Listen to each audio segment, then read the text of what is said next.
এই শীতের সন্ধ্যায় গরম গরম চায়ের সাথে দুটো সিঙ্গারা হলে চা খাওয়াটা বেশ জমে যায় দেখবেন। নমস্কার বন্ধুরা, সীমাস স্মল কিচেনে পুরনো বন্ধুদেরকে অসংখ্য ধন্যবাদ জানিয়ে নতুন বন্ধুদেরকে আমার চ্যানেলে স্বাগত জানাচ্ছি। আজ আমি খুব সহজ পদ্ধতিতে একসাথে অনেকগুলো কিভাবে সিঙ্গারা বানানো যায় তারই পদ্ধতি দেখাবো। আর সিঙ্গারাগুলো এতটাই খাস্তা হয় কিভাবে তারও পদ্ধতি দেখাবো। আশা করছি রেসিপিটি আপনাদের খুবই ভালো লাগবে। পুরো ভিডিওটা দেখার জন্য অনুরোধ রইল। প্রথমে সিঙ্গারাটা বানানোর জন্য আমি ময়দা মেখে নেব। তার জন্য 2 কাপ আমি ময়দা নিয়ে নিলাম। হাফ টিস্পুন কালো জিরা নিয়ে নিলাম। কালো জিরা দিয়ে ময়দাটা মাখলে বেশ ভালো একটা গন্ধ আসে। স্বাদ অনুসারে নুন দিয়ে দিলাম আর 1/4 টিস্পুন বেকিং সোডা দিয়ে দিলাম। এইভাবে করে এখন শুকনো উপকরণগুলো একটু সময় মিশিয়ে নেব। তারপর এটার মধ্যে 1 চামচ ঘি দিয়ে দিলাম। ঘিটা দিয়ে এখন ভালো করে ময়াম দিয়ে দিব। আমি 5 থেকে 7 মিনিটের মতো এরকমভাবে মেখে নেব। যতক্ষণ না ময়াম দেওয়ার পরে চাক্কা হয়ে যাচ্ছে ময়দাটা, ততক্ষণ পর্যন্ত ঘি দিয়ে মেখে নেব। এখন আমি একটু একটু করে গরম জল দিব আর ময়দাটা মাখতে থাকব। একবারে বেশি জল দেব না, তাহলে মাখাটা ভালো হয় না। অল্প অল্প জল দিব আর মাখতে থাকব। মেখে মেখে একটা শক্ত ডোয়ের মতো বানাবো। ডোটা খুব একটা নরম করব না, একটু শক্ত শক্ত থাকবে, ওইভাবে ডোটাকে বানাতে হবে। তারপর আমি 2 মিনিটের মতো আর একটু ভালো করে মেখে নিলাম। ভালো করে মেখে নিয়ে এখন আমি আধা ঘন্টার জন্য এটা ঢাকা দিয়ে রাখবো। এতে করে ময়দাটা একটু সেট হয়ে যাবে। এদিকে ঢাকা থাকতে থাকতে এখন আমি সিঙ্গারাটার জন্য সবজিটা রেডি করে নেব। কড়াই বসিয়ে আমি 3 চামচ পরিমাণ রিফাইন্ড অয়েল দিয়ে দিলাম। আপনারা ইচ্ছা করলে সরষের তেল দিয়েও সবজিটা বানাতে পারবেন। তারপর এটার মধ্যে 1 চামচ কালো জিরা দিয়ে দিলাম। কালো জিরাটা দিয়ে ভালো করে একটু ভাজা করে নিলাম। তারপর এটার মধ্যে আমি মিডিয়াম সাইজের একটা ফুলকপি ছোট ছোট করে কেটে নিয়েছি, ওইটাকে দিয়ে দিলাম। ফুলকপিটা দিয়ে ভালো করে নাড়াচাড়া দিয়ে তেলের সাথে মিশিয়ে নিয়ে আমি 5 মিনিটের জন্য ঢাকা দিয়ে দিলাম। এতে করে ফুলকপিগুলো একটু মজে যাবে আর নুনের আন্দাজটাও বোঝা যাবে। 5 মিনিট পরে ঢাকাটাকে উঠিয়ে আমি স্বাদ অনুসারে নুন দিয়ে দিলাম আর 1 চামচ হলদি পাউডার দিয়ে দিলাম। হলদি আর নুনটা দিয়ে ভালো করে মিশিয়ে নিয়ে একটু সময় ফুলকপিগুলো ভাজা করে নেব।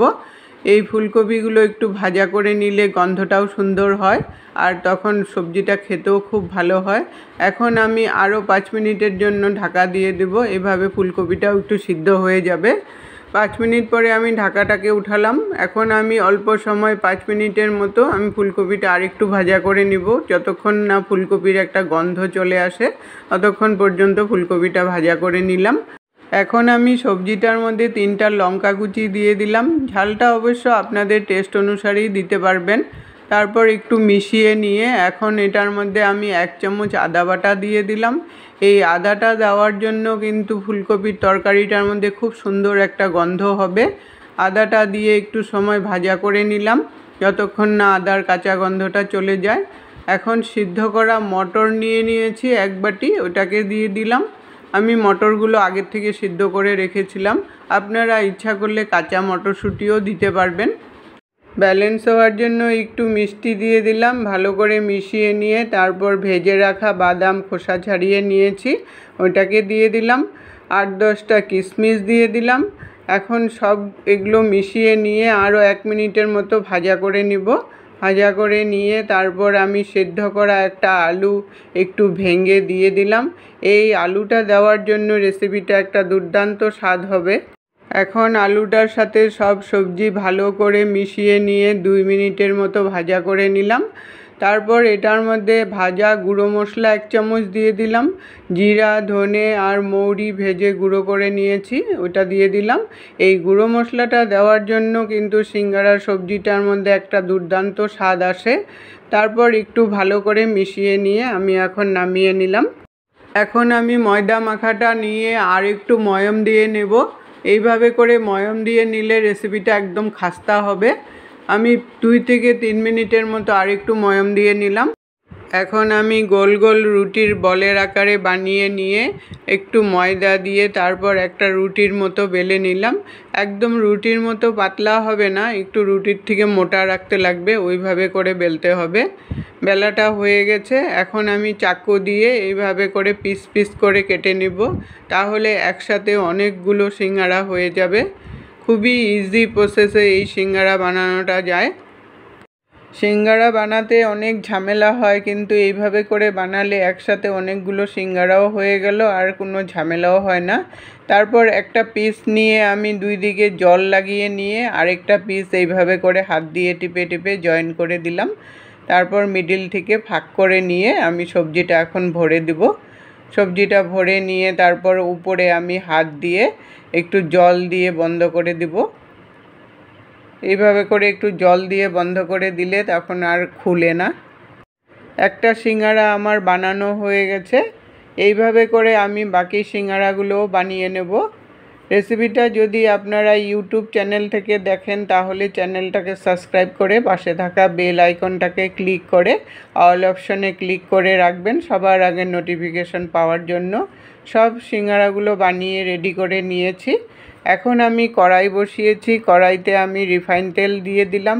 তেলটা একটু বেশি করেই দিতে হবে যেহেতু এটা ডিপ ফ্রাই হবে।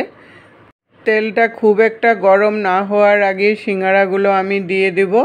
তেলটা গরম হতে থাকবে আর সিঙ্গারাটাও হতে থাকবে, ওইভাবে করে গরম করে তারপরে সিঙ্গারাগুলো দিতে হবে।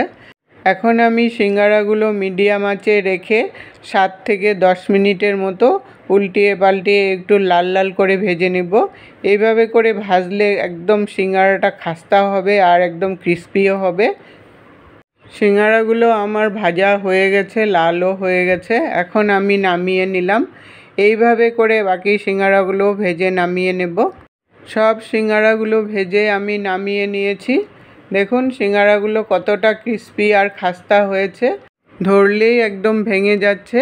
আমার সিঙ্গারা বানানোর পদ্ধতিটা যদি ভালো লেগে থাকে লাইক দিয়ে শেয়ার করে দিবেন বন্ধুদের সাথে।